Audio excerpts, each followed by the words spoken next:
Stay with us here on TVC Breakfast. It's not time for us to look at what the papers are reporting. First, we have a peek through with the banner headline from the Nation newspaper. Amaechi, I didn't buy form to be Atiku's running mate. Zoning very necessary. Obi faces Egu-led NDC screening panel. Next is the VP tag insists I'm not Atiku's running mate amid ADC tension. Dele Momodu fires back as Amaechi rejects pressure to step down for Atiku. And next is the Hope newspaper, or let's say the Punch newspaper. APC primaries, governorship aspirants shown consensus deal in 10 states.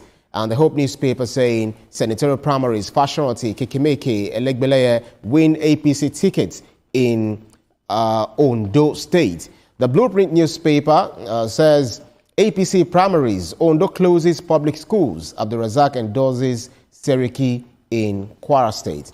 And the Daily Times is next. 2027 presidency. Turaki-led PDP faction names Jonathan sole candidate as NDC picks Obi. Wike dismisses parallel elections, says we are waiting for their primaries. And the Daily Independent. Rising food prices spark calls for agri-tech, logistics investment. And the Daily Trust, people told Tinubu I planned to kill him. That's according to Shettima. And Observer Times, Shettima also saying, people told Tinubu I wanted to kill him, take over power. And reveals Tinubu's defiant reaction. He wore the clothes for a week to prove them wrong. Laments rising culture of suspicion and malice in Nigeria's power circles. Next is this Nigeria. Tinubu was told I will kill and replace him, says VP Shettima. Danjuma Gowon saved Nigeria from disintegration. Ex-head of state unveils autobiography, reveals Obasanjo didn't want to serve under Murtala. Next is the Guardian newspaper. Oyo attack, abductions heighten regional security agitations. Nigerian News Direct, jetties, tank farm owners urge federal government to cancel fresh PMS import licenses. The Daily Independent, rising food prices spark calls for agri-tech, logistics investment. And the Leadership newspaper, I tried to save Ironsi's life during July the 29th, 1966 coup. That's according to Gowon. And last but not least is the big story, which is right here above the masthead, saying Top Guns, Arsenal win the Premier League title. Arteta's men end 22-year wait after Man City draw 1-1 with Bournemouth. That's this is quite interesting, conversation that we'll be having. I'll be doing this with Etoma, Ria, and Olamide. Etoma, let me start off with you with the Nation newspaper talking about Amaechi. The same thing for Platform Times and okay, I guess the Hope newspaper. Is it a Hope? Okay. All right, and the Nation newspaper is saying, just excuse me, Amaechi, I didn't buy form to be Atiku's running mate. Zoning very necessary. Obi faces a good-led NDC screening panel. If you look at the Platform Times, also saying the same thing. Amaechi rejecting VP slot. I'm not Atiku's running mate amid ADC tension. Yep. And, Amaechi, a brilliant man saying, listen, when it comes to politics, I understand this game. And I can't buy this form to now be called Mr. Vice President. No. And Atiku has been contesting for God knows when. So he's unelectable. So do not compare me with Vice President Atiku Abubakar. And people are asking the question, you guys really want to dislodge Tinubu? Are you serious about it? Yes. And did he actually say Atiku is unelectable? Absolutely. He said it. That is fantastic. But Amaechi is the kind of man that if you know him, playing number two is not his idea. It is almost like Peter Obi in that vein. Peter Obi wouldn't want to play number two to anybody. Yes, he tried. He did it once, and maybe he didn't like the taste, But for Amaechi once told journalists that he has dreams for Nigeria, and the only way he can achieve those dreams is for him to be president. That was longer before now. And now he has bought the ticket. So I don't see him being vice president. However, in politics, things can change just like that. Absolutely. There could be another negotiation later on or maybe when he loses, or anyway, I don't want to predict that. Yeah. When he does, he might start looking at the VP position as attractive. But then, Ria, Amaechi is not a small fry when it comes to politics, really, because I think he came second, for the APC primary in 2022 or 2023 or thereabouts, and then we see him also saying that because of age limit for Atiku Abubakar, he himself and Bola Ahmed Tinubu, highlighting that their advanced age make them not fit for the rigorous demand. And you'll be asking the question, Tinubu has been traveling from one country to another, sealing deals, signing, stuff, for the benefit of Nigeria. And he's also talking about zoning issues. Like, listen, it has to be zoned to the south, not the time for the north. And I will definitely do 4 terms. So, guys, I should be the one to go for to win the primary. I love the way you started the conversation first when you said brilliant man. We cannot deny the fact that Amaechi is one of the brilliant minds that we have in Nigeria. I was opportune to have an interview with him. This was about 2-3 years ago where we had an exclusive. And even as at then, he always had the dreams and aspiration to be president of Nigeria. So when he bought that form, there was no way I was thinking that Amaechi was going to be vice president. If you know Amaechi very well, this is a man that aims for #1. And the statement he made about Atiku being unelectable, if we're honest, we've seen Atiku, an habitual person that every time he comes to contest, and oftentimes you would just say, is it because you just want to be president or for your ideologies? At some point, it's time for you to take a bow. So in that conversation, I understand where Amaechi is coming from when he's saying that this man is unelectable. He's been doing it over and over again. Give somebody else the chance. Nigeria will practice democracy. Nobody is stifling anybody. If you feel like you have the ideologies, you can be president. Nobody is saying that do not do it. So I believe that he has his ideologies, and he believes that a fair chance also has to be given to him in terms of zoning. This is a man that has been in politics almost all his life, from transport, he was in the Senate, he's been in politics. Everybody knows that when it comes to Port Harcourt, there are some great things that Amaechi did in Port Harcourt. So we keep our fingers crossed and see how it pans out. But I also know that between him and Atiku is going to be a very dicey one, because Atiku is not going to come down. Amaechi wants to be that. So I also don't know how they will be able to fix these issues. We keep our fingers crossed. A very, very interesting interview that we all saw yesterday. And Rotimi Amaechi's argument essentially is the fact that Atiku has been successful at the primary level in terms of that, but he's never been successful at the presidential level. And like you said, Ibrahim, he questioned his electability. But what I want to focus on is, Rotimi Amaechi, you said that if you're elected president, you are going to hinge your own ideologies on national integration, on inclusivity, and on regional power rotation. That is very, very worrisome. He also said he thinks that Nigeria right now is not nationally cohesive and inclusive enough. And I think that's very divisive politics. For you to be coming from that angle, you want to go for the president of Nigeria, and your main issue is national integration and cohesiveness and inclusivity. You are coming from a regional aspect. It can be very divisive. But then that's the same language every aspirant has been saying, because we understand it is clear that Nigeria is actually divided. For zoning and power rotation and hinging his campaign on that. I think it's just begging the question. Nigeria is actually divided in terms of religious, ethnic lines, but we are trying to to make ourselves as one individual. One unity. So everyone is campaigning on that, even when we know, as you said, when we know that they use it just as a means of campaign, and then they get there, they do something else. Well done, Olamide. Let's move on to the next story, the newspaper, which is the Punch newspaper. APC primaries, governorship aspirants shun consensus deal in 10 states. Over 30 governor aspirants set for primaries in 10 states. Plateau aspirants denies stepping down for Mutwang. Oberewori, Yusuf Mba, 8 others. Other governors emerge as consensus candidates. So in all of this, we've been seeing what APC has been doing when it comes to its primaries. We've seen that of key developments across states like Yobe State, high-profile aspirants, including former NEMA DG Mustafa Mehaja and ex-lawmaker Bachir Machina. We've also seen in Lagos State aspirants Lanre Jim Kamal publicly rejected Deputy Governor Obafemi Hamzat as a consensus choice. We've seen Kwara State, over 10 aspirants have purchased nomination forms specifically to challenge, any candidates anointed by Governor Abdurrahman Abdulrazak. And Governor Abdurrahman Abdulrazak has actually anointed his own candidate. But he's saying that, listen, it's still an open contest for anyone who wants to go, but this is the person that I'm anointing. I prefer. I wonder, for me, the press should slow down on this thing, because they are making it look as if there's a major problem going on in the APC. I mean, the APC had announced long ago that if consensus doesn't work, then open primary is the next thing for you to do. Now, I have always known that consensus nationwide will not work because a whole lot of people want the SPA. They want it, and they have been very vocal about it. You know, so now seeing that some people are saying, no way, there's no consensus in this state, I'm going to run and so on. I just see it as something that is natural, something that I expected would happen.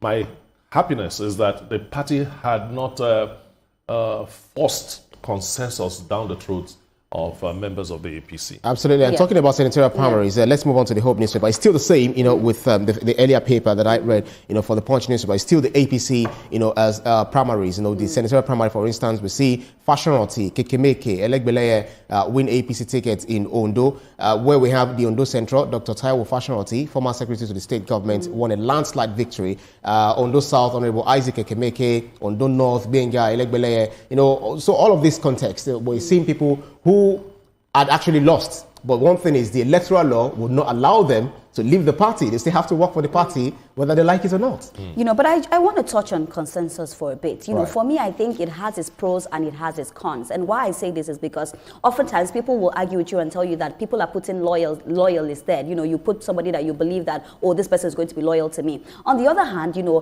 people are putting people there because they believe that, okay, you know what, you will continue the legacy. For example, when we talk about Lagos State, we talk about, you know, Obafemi Hamzat. A lot of people believe that, oh, we're putting Hamzat there for him to continue the legacies of Governor Babajide Sanwo-Olu. But yes, a lot of people will also say that it doesn't give other people the chance, you know, to showcase what they have, to showcase their ideologies as well, because we also have so many people that want to get into, you know, that seat. So that's the pros and cons of when we talk about consensus. But with the APC, they always have a way to fix their home, and I'm just hoping that, you know, this doesn't drag and get us to 2027. They need to fix their home, you know, prior to that. So for me, I believe that it has its pros and cons, but absolutely. Let's move on to the Daily Times. Toma, if you look at the Daily Times, you know, talking about 2027 presidency, Turaki-led PDP faction names Jonathan sole candidate as NDC picks Peter Obi. You know, the thing that is actually going on with the PDP, I really do not understand. We have the Turaki-led faction, and we have the Abdurrahman faction, which is backed by Wiki. Turaki-led faction backed by, you know, Governor Seyi Makinde, the almighty Governor Seyi Makinde, you know, giving them the backing. And the BOT is also, you know, on their own side. But the Supreme Court's ruling, you know, September 30th was the last month, you know, saying that, listen, you guys are not actually doing what you're supposed to do. So the Ibadan Convention, null and void. We saw Wiki's convention being done and recognized by INEC, even when INEC is saying, I will definitely stick to the Electoral Act. And INEC is adopting wait and see, because we want to see what the ruling will be on Jonathan's eligibility to run for president. But it is quite interesting Jonathan how all of this... Well, he said he wasn't. My question is, has Jonathan responded? You know, what they have done is announce that, yes, he has an open ticket. That means if you're interested, Oga, it is there for you. But has Jonathan responded? That's right. What is Jonathan's body language? Does he look like somebody that wants to run? You know, remember, Jonathan, while he was president, was lambasted left, right, and center, up and down, you know, and he also made history as the first sitting president that was defeated, you know. Right now, he's really enjoying his life as a statesman, traveling from one country to another country, making speeches and so on and so forth. Right. Does he want to jettison the peace he's enjoying now for the murky waters of party politics and campaigns and so on? So until he makes a public response to that, it's just news. And Obi too is now has picked has been recognized for the NDC, you know, standard bearer. That's really what he wanted. Very much expected. On the platter. But let's erase some because of our time. Daily Trust is saying, people told Tinubu, I planned to kill him. I didn't say that. It's Shettima. Observer Times is also saying the same thing. Shettima, people told Tinubu, I wanted to kill him. Take over power. And this Nigeria is also saying the same thing. Tinubu was told I would replace him as vice president. You know, Shettima actually gave Tinubu, you know, gifted him, you know, cloth, the northern, you know, what's it called? Regalia. And then Tinubu ended up wearing it for a whole week. Exactly. Just to prove that I'm not scared of anything. Yeah. I think that aside from being the leader that he is, the astute leader and a wonderful leader, what a lot of people have said about President Bola Ahmed Tinubu is that he is a loyal friend. He is a loyalist. loyalist. If he counts you as in his circle, if he counts you as trustworthy, you will reap the dividends of that in terms of the friendship and the connection. That's right. I think also when you enter the upper echelons of power, you sort of begin to have a nose and a discernment for who or who not to trust. Tinubu said, Shettima is my best friend. And I'm not scared of anything. It's very funny. Just like someone say, Ria, don't, I mean, Ibrahim don't eat that food because Ria has laced it with something. I said, Ria is my friend, she's my colleague, and I'm eating the food right there and there. Second portion. Exactly. It's beautiful because he has an open heart too as well. You know, it's when you have a exactly. dark heart, you feel like that can happen. But even when we have this conversation, it's no brainer that oftentimes people always say the vice president wants to take over the president. We've seen it in so many countries Absolutely. as well. So it's no news to us. But I'm happy the way he illustrated it just to show that, you know, nothing is going on. Most definitely. So, Ria, let me stay with you. The Guardian newspaper, or your attack, abductions heighten regional security agitation. So we've been seeing reactions from different governors. We've been seeing reaction from the presidency. We've also been getting reaction from Afenifere, that's the socio-political group, socio-cultural group in Yoruba, in the Southwest. And we've been seeing, you know, different moves and actions. But one thing that we want to see at the end of the day is the rescue of the victims. Yes, we're seeing a lot of people making statements. We also know that the presidency is saying something. But the videos you see on social media will make you feel like these things that are being said, nothing is happening. Because as they are making statements, we're seeing more goring images on social media. We're seeing people soliciting, begging for their lives. Yesterday, I was telling you about the nursing mother. She had a baby on her back and she was just begging and crying for freedom. So with all what happened in Oyo, it should teach us that we need to take our security very, very important. What happened to state police? We've been talking about state policing. This is something that we should make happen like right now, immediately. Forest guards. You know, the places that these things happen, most of them, they're rural places and they do not even have adequate security. So yes, we need to be proactive because right about now, I'm seeing that we're just being reactive. What are we putting in measures to make sure this doesn't happen again? There are people that are in the bush right about now. There are girls that are there. Nobody knows what's happening to them. Families are crying. Families are in anguish. So in as much as governors will come out and say stuff, it's very hard for the people to believe because if my family member is in the bush, what do you want to tell me? That's right. You know, that I would solicit with you. I'm just hoping for the best and I hope those girls, everybody that has been taken will come back alive. Amen. Let's move on to the leadership newspaper, and that's this from Yakubu Gowon saying, I tried to save Ironsi's life during July 29th, 1966 coup. Remember Aguiyi Ironsi, who was the first military head of state at the time. He was on a tour, you know, nationwide to ease regional tensions and all of that, and then was staying at a guest house, you know, with Colonel Adekunle Fajri, the military governor of Western Nigeria at the time. So rebel northern troops, you know, surrounded the building, you know, took him. Yakubu Gowon actually spoke with, I've forgotten the name, you know, at the time, saying that it should be protected. But at the time, he was actually overpowered. The soldiers were overpowered and they were killed. And he was also killed, and the person who tried to, you know, protect him. But this is actually going against the age-long historical record where they said that the father Gowon's recent claim contrasts with decades of historical skepticism. Historians often point out that Gowon's unexpected absence from his official duty during the immediate onset of the coup, paired with the subsequent telephone with Danjuma, T.Y. Danjuma at the time, left many believing he had tacit or background knowledge of the plot. Only God knows what actually went down. Yes, and that accusation happened to really disturb Gowon a whole lot, you know, and I'm wondering why he didn't come out with this earlier, you know. Now he has come out with it because from what I hear, I happen to have met him several times, you know. What I hear is that he did everything within his power to ensure that Aguiyi Ironsi wasn't killed. You know, maybe we should pick a copy of his memoirs and read more details about that. But he has always maintained that, contrary to what people say, that he is complicit. That he actually took steps. And that was what it was that killing that actually took us to the civil war at the time, which was, you know, not needed. But then we just have to heal and carry on. Arsenal fan, Ria, congratulations. I love that you brought it to me. But I want to say something about Arsenal as well. I just want to say a big congratulations to Diane Rossett because she's a huge fan of Arsenal. She's been rooting for them. Because of her, she made me love Arsenal. So Diane, congratulations that we won today. Congratulations to Aliko Dangote, who almost bought Arsenal, you know, according to him, for just 2 billion. Congratulations to me who won Arsenal party this evening. You know, that's the beauty. That's the beauty. When that's the beauty, you know, for the leadership, you know, of Arsenal, Arteta at the time, you know, when he took over and then, you know, as a manager, running things and all, 22 years of wait and tactical, adjustment and all of that, and they actually, came out at top. I think it's safe to say, come on, you Gunners. Absolutely. The red, and I should wear red tomorrow. I'll wear red. We're gonna tomorrow. go. All right, then that's about it for the newspapers offer review. Still to come, as organizations push for transformation, is human resource management finally moving from a support role to the true driver of change in today's workplace? Join us after this break.